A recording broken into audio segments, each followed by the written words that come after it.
বন্ধুরা, আজকে চলে এলাম পূর্ব বর্ধমানের বোয়াইচণ্ডী মন্দির।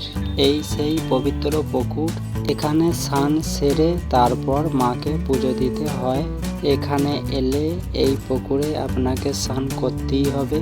আপনি যদি মনে করেন বাড়িতে স্নান করে আসবো, সেটি কিন্তু হবে না।